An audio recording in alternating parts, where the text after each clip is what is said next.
Anyways, so we are on page 172. Remember, we started to read and then we got cut off. Don't remember. That's the opposite of what I wanted to say. Don't forget, your ReadWorks is due by the end of the day. So last time I checked, only 11 of you had it done. So I don't know. I was just messing around, Landon. Only 11 of you had your ReadWorks done when I checked yesterday. I haven't checked this morning. So make sure you get that done. It is due by 2:35. So if you have extra time today, make sure you get it done.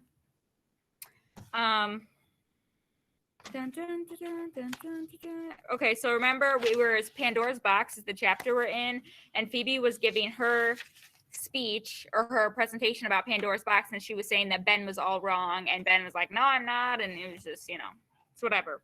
I actually, you know what, let's just start chapter 27 over again. Okay, let's just do that. That just seems easier. So page 170 is where we're starting. I think we can handle reading it over those 2 pages. So the next day, as I was helping Phoebe lug her suitcase home, I said, Phoebe, I know you've been upset lately. I have not been upset lately, she said. We all know, Phoebe, you've been upset, girl. Take a chill. Sometimes, Phoebe, I like you a lot. Why, thank you.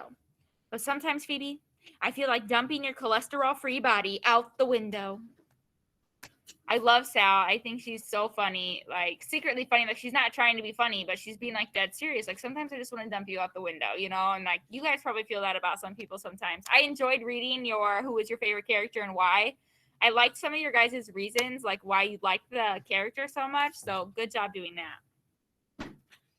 She did not have a chance to respond because we were at her house and she was more interested in designing her father with questions. Any news? Did Mom come back? Did she call? Sort of, he said. She phoned Mrs. Cadaver. Mrs. Cadaver? What for? Why would she? Phoebe, calm down. I don't know why she phoned Mrs. Cadaver. I have not been able to speak to Mrs. Cadaver myself yet. She isn't home. She left a note here. He showed it to Phoebe. Norma called to say she's okay. Beneath Mrs. Cadaver's signature was P.S. saying that Mrs. Cadaver would be away until Monday. I don't believe that Mom called Mrs. Cadaver. Mrs. Cadaver is making it up. Mrs. Cadaver probably killed her and chopped her up. I'm calling the police. Okay, let's get real. Mrs. Cadaver probably did not kidnap her and probably did not cut her up.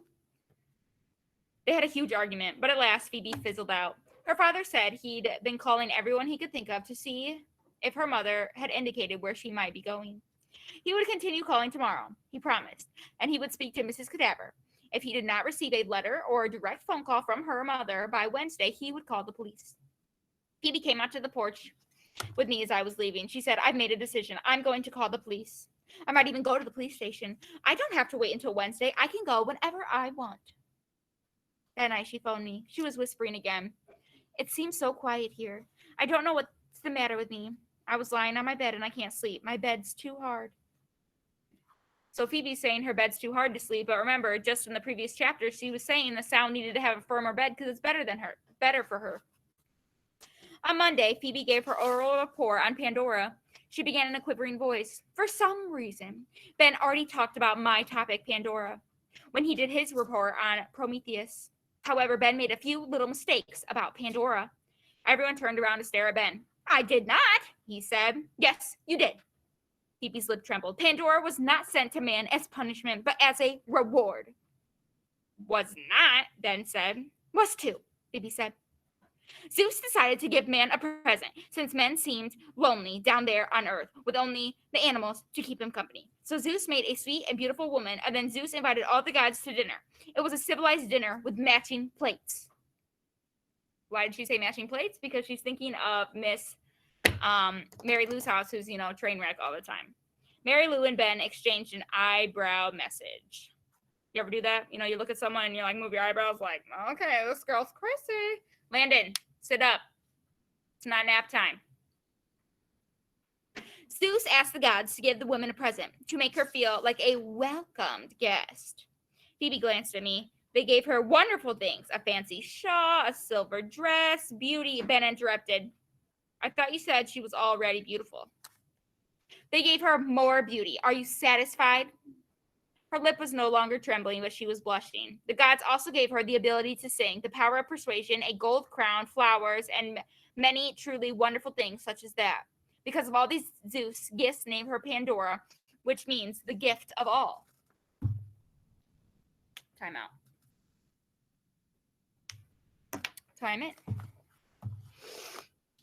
Phoebe was getting into it. There were two other gifts that I have not mentioned yet. One of them was curiosity. That is why all women are curious, by the way, because it was a gift given to the very first woman. Ben said, I wish she'd given the gift of silence. Come on, Ben. You're funny. Funny. Last, there was a beautiful box covered in gold and jewels. And this is very important. She was forbidden to open the box. Ben said, then why did they give it to her? He was beginning to irritate Phoebe, you could tell. She said, that's what I'm telling you. It was a present. But why did they give her a present that she couldn't open? I do not know. It's just in the story. And as I was saying, Pandora was not supposed to open the box. But because she had been given so much curiosity, she really, really, really wanted to open or wanted to know what was inside. So one day she opened the box. I knew it, Ben said. I knew she was going to open the box the minute you said she was not supposed to open it. Inside the box were all the evils in the world, such as hatred, envy, plagues, sickness, and cholesterol. Girlfriend, like, why do you care about cholesterol so much? Like, cholesterol can be a really serious thing, but most young people, such as herself, don't have to worry about cholesterol. Normally, cholesterol, it can run high in your families, but normally it's when you're older. Some people that are like men normally have a problem with their cholesterol and stuff, but like all the evils in the world, and she considers that cholesterol, not like murder. Like, I don't know what's up with her and cholesterol. It cracks me up. There were brain tumors, sadness, lunatics, kidnapping, and murderers. Sorry. I apparently should have just continued on. She glanced at Mr. Berkway before rushing on, and all that kind of things. Pandora tried to close the lid when she saw all the horrible things that were coming out of it, but she could not get it closed, and that is why there are evils in the world. There was only one good thing in the box. What was it? Ben asked.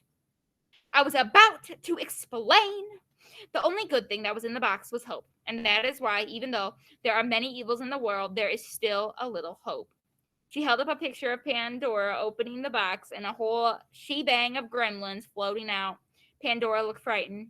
That night I kept thinking about Pandora's box. I wondered why someone would put a good thing such as hope in a box with sickness, kidnapping, and murder. It was fortunate that was there, though. If not, people would have all the birds of sadness nesting in their hair all the time because of nuclear war and greenhouse effect and bombs and stabbings and lunatics. So Pandora's box, it's a mythology report, like mythology. It's been like passed down for years and years and years, and you know, I don't know what you people believe. Like, I don't really believe there was a Pandora's box that opened things, but more power to you if you believe that. But anyways, all these bad things are in the world, but we do have hope in real life. You know, if someone gets sick, we still have hope that they get better. If someone gets killed, we have hope that, you know, their murderer will be caught. You know, is hope in every situation. I think hope's really important. There must have been another box with the good things in it, like sunshine and love and trees and all that. Who had the good fortune to open that one? And was there one bad thing down in the bottom of a good box? Maybe it was worry. Even when everything seems fine and good, I worry that something will go wrong and change everything. So I don't know about you guys, but as a person with anxiety, because I suffer from anxiety, worry is definitely the thing that always keeps me holding back a little bit, because even though there are so many good things, you know, you do sometimes worry about what could go wrong or what if this happens. So worry is definitely a part of my constant life. Some people are not worriers like I am. My husband never worries about anything, I swear. He is smooth sailing constantly. So worrying affects people differently. My mother, my father, and I seemed fine and happy at our house until the baby died. Could I actually say that the baby died since it had never breathed? Did its birth and death occur at the same moment? Could you die before you were born? Phoebe's family had not seemed fine, even before the arrival of the lunatic and the messages and the disappearance of Mrs. Winterbottom. I knew that Phoebe was convinced that her mother was kidnapped because it was impossible for Phoebe to imagine that her mother could leave for any other reason. So that is like a serious note there. Phoebe is so dead set that her mother left, or her mother was kidnapped, because she couldn't imagine her mother just leaving her. She couldn't imagine, you know, her mother being like, I can't do this, I need to leave. So instead, she's convinced her mother, was kidnapped. But like we already talked about earlier, if her mother was kidnapped, why did she have like 20 meals of frozen food for them to eat? You know what I mean? Oh no, I just dropped my book. Time out. And the notes. Right, Landon, right. Thank you for reminding me of those.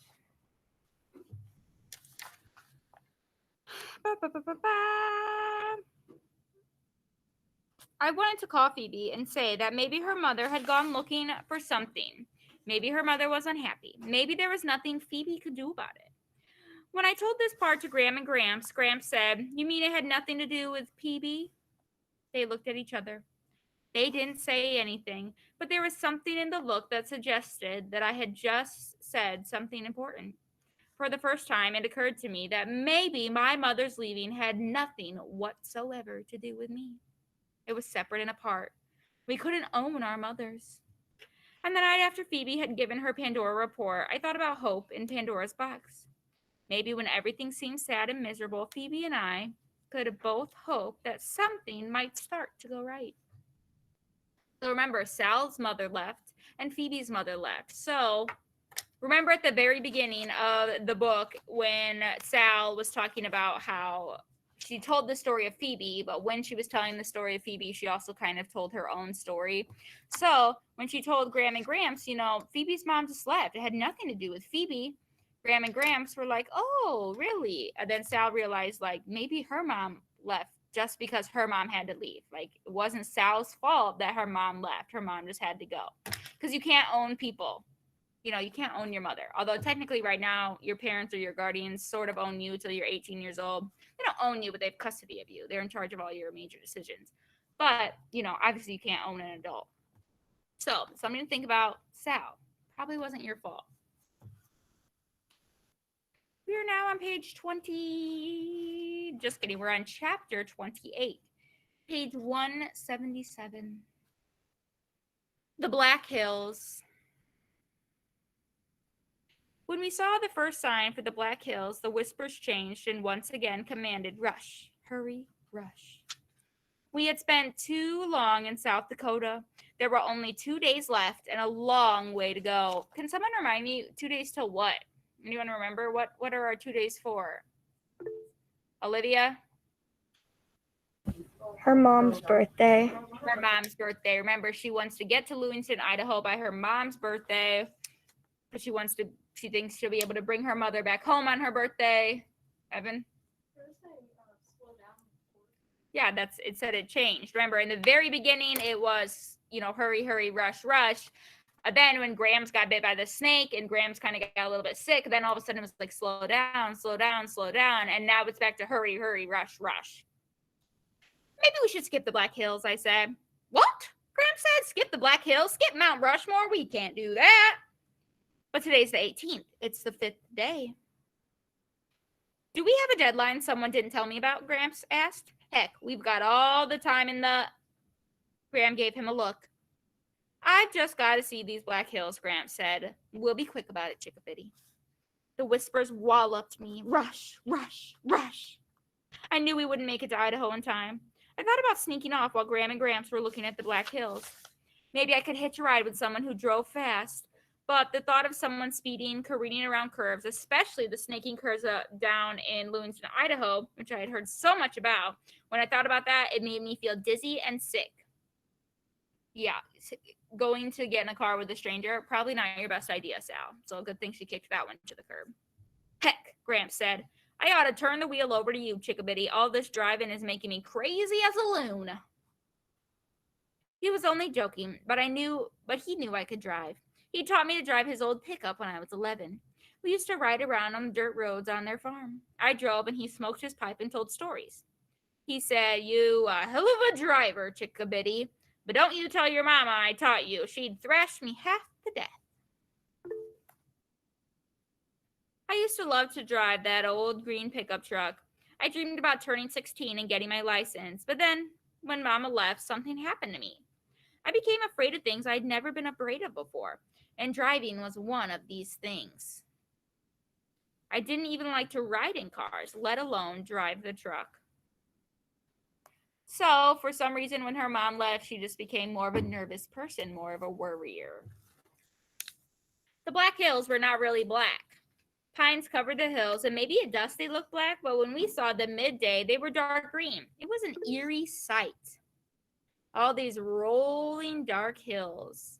A cool wind blew down through the pines, and the trees swished secrets among them.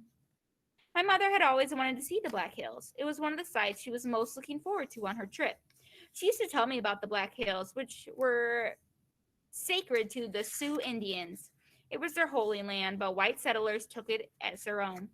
The Sioux are still fighting for their land. I half expected a Sioux to stop our car from entering, and the thing is, I would have been on his side. I would have thought, take it, it's yours. We drove through the Black Hills to Mount Rushmore. Mount Rushmore, in case you don't know, it's like the giant mountain with the president's faces carved into it. At first, we didn't think we were in the right place. But then, jing bang, it was right before us. There, high up on the cliff face, were 60-foot tall faces of Washington, Jefferson, Lincoln, and Teddy Roosevelt carved right into the rock, staring somberly down at us. I would like to see Mount Rushmore some days. Except people, like, once you go and drive to Mount Rushmore, then like you look at it and then you like drive back. There's not like other things around it. This is like a giant mountain. I don't know. I think that would be an interesting sight to see. It was fine seeing the presidents. I got nothing against the presidents, but you'd think the Sioux would be mighty sad to have those white faces carved into their sacred hill. I bet my mother was upset. I wondered why whoever carved them couldn't have put a couple Indians up there too. Graham and Gramps seemed disappointed as well. Gramps didn't even want to get out of the car, so he didn't stay long. Gramps said, I've had enough of South Dakota. How about you, Chickabiddy? How about you, Gooseberry? Let's get a move on. By late afternoon, we were well into Wyoming, and I added up the miles left to go. Maybe we could make it. Just maybe. Then Graham said, I hope nobody minds if we stop at Yellowstone. It would be a sin to miss Yellowstone. Graham said, Is that where Old Faithful is? Oh, I would love to see Old Faithful. She looked back at me. We'll hurry. Why, I bet we'll be in Idaho by the 20th without any problem at all. So even though Sal hasn't told her grandparents, we have to get there by Mom's birthday, interesting enough, Graham said, by the 20th, which is 2 days from the 18th, which is Sal's mother's birthday. So even though she hasn't said why she's in a rush, it's kind of like her grandparents know why she's in a rush. Because sometimes adults just know things, They just know what you're thinking, okay? So they're leaving South Dakota. They're heading to Wyoming. They're going to stop in Yellowstone National Park, which is amazing. And they're going to see Old Faithful. If you don't know what Old Faithful is, that's okay because we're going to read about it. Yeah, it's a big geyser. Thanks, Mark. But anyways, super cool thing. So, Chapter 29, The Tide Rises. Did PB's mother call, Graham said. Did she come home? Did PB phone the police? Oh, I hope this isn't a sad story. Phoebe did go to the police. It was on the day that Mr. Berkeley read us a poem about the tide and the traveler, a poem that upset both me and Phoebe, and I think it was what convinced her finally that she had to tell the police about her mother. Mr. Berkeley read the poem by Longfellow, The Tide Rises, the Tide Falls. In the way Mr. Berkeley read this poem, you could hear the tide rising and falling and rising and falling. In the poem, a traveler is hurrying towards a town, and it is getting darker and darker, and the sea calls to the traveler. Then the waves, with their soft white hands, wash out the traveler's footprints. The next morning, the day returns, but nevermore returns the traveler to the shore, and the tide rises, the tide falls. Mr. Berkeley asked for reactions to this poem. Megan said it sounded soft and gentle, and it almost made her want to go to sleep. Gentle, I said. It's terrifying. My voice was shaking. Someone is walking along the beach, and the night is getting black, and the person keeps walking behind him to see if someone is following him, and jing bang waves come up and pull him into the sea. A murder, Phoebe said. Okay, the sea a sea can't actually murder someone. It's just like people drowned, but okay, like you can't call it sea a murderer. I went barreling on as if it was my poem and I was an expert. The waves with their soft white hands grabbed the traveler. They drowned him. They kill him. He's gone. Goodness. Poetry is one of those things that people interpret it differently. Like I may love a poem, you may hate a poem. Poem is definitely something you can interpret differently. So Megan's like, so soft, gentle, what a great poem. And Sal's over there like, the sea, it drowned him, it killed him. Snap. Ben said maybe he didn't drown, maybe he just died, like normal people die. Phoebe said, he drowned. I said, it isn't normal to die. It isn't normal. It's terrible. Obviously, dying's a part of life. Everyone passes away eventually. Dogs, cats, humans, fish, everyone eventually, plants, everyone eventually passes away.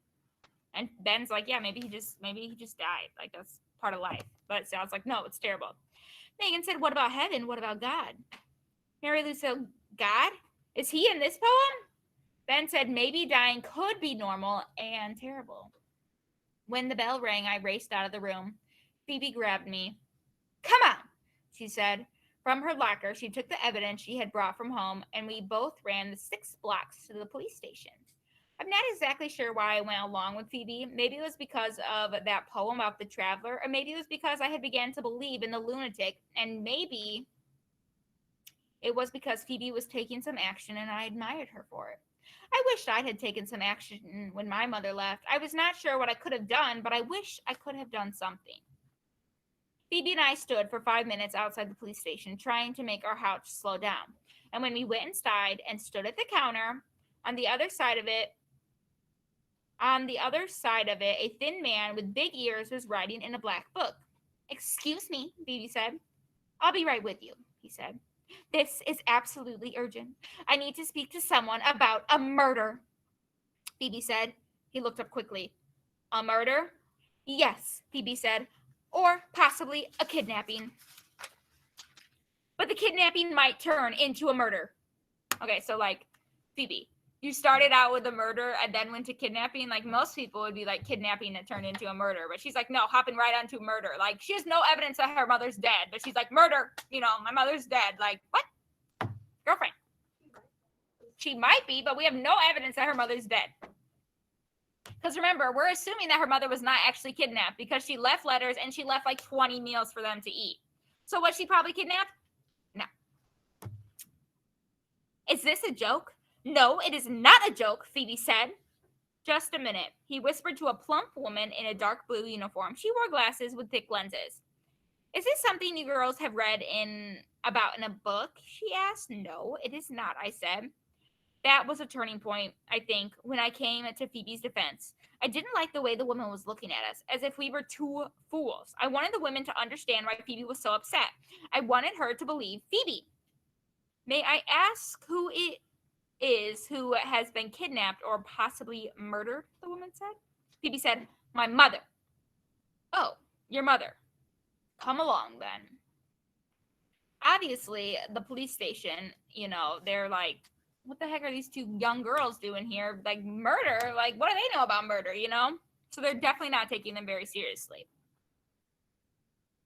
Her voice was sugary and sweet, as if she was speaking to tiny children. We followed her to a room with glass partitions. An enormous man with a huge head and neck and massive shoulders sat behind the desk. His hair was bright red and his face was covered with freckles. He did not smile when he entered. After the woman repeated what we had told her, he stared at us for a long time. His name was Sergeant Bickle, and Phoebe told him everything. He explained about her mother disappearing and the note from Mrs. Cadaver and Mrs. Cadaver's missing husband and the rhododendron, and finally about the lunatic and the mysterious messages. At this point, Sergeant Bickle said, what sort of messages? Phoebe was prepared. She pulled them out of her book bag and laid them on the desk in the order in which they had arrived. He read each one aloud. Don't judge a man until you've walked 2 moons in his moccasins. Everyone has his own agenda. In the course of a lifetime, what does it matter?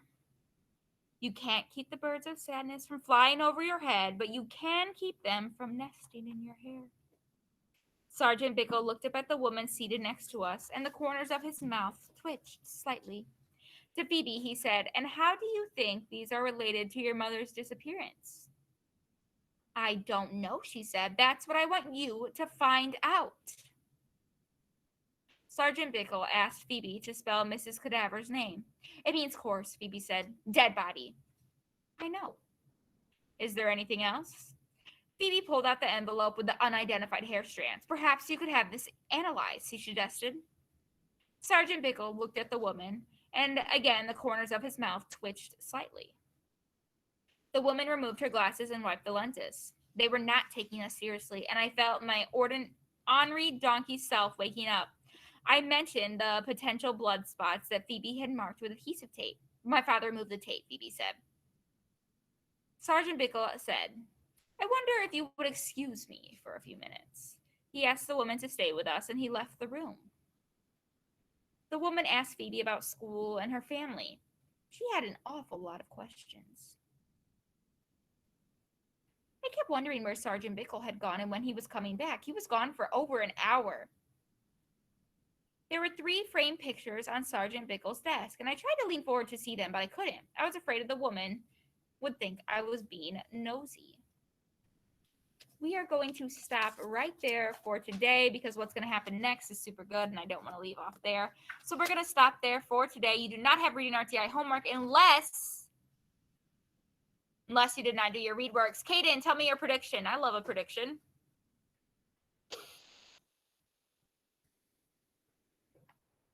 Miss Caden's typing. Let's just do 5-second, retrack. Remember, like, these are 2 basically children. They're not even exactly teenagers yet. And they're showing up and they're like, "You know what? My mother might have been murdered. My mother might have been kidnapped." Ooh, they're secretly sisters? That would be crazy. Who knows? So, I'm assuming obviously they're just like not taking them seriously. So the sergeant left. Like Phoebe told them everything. Like if someone came up to you was like if someone came up to you and said, "My mother's been kidnapped, she left these notes, I was getting these messages, there was this crazy man," like if they told them all of that in like one sitting, you would also be overwhelmed. Like, what the heck are these people talking about? So the sergeant left for over an hour, and he's going to come back when we read tomorrow, and you're going to hear what happened. So good. I will see you all later. This will be posted, of course. Finish your read works. What's up, Landon?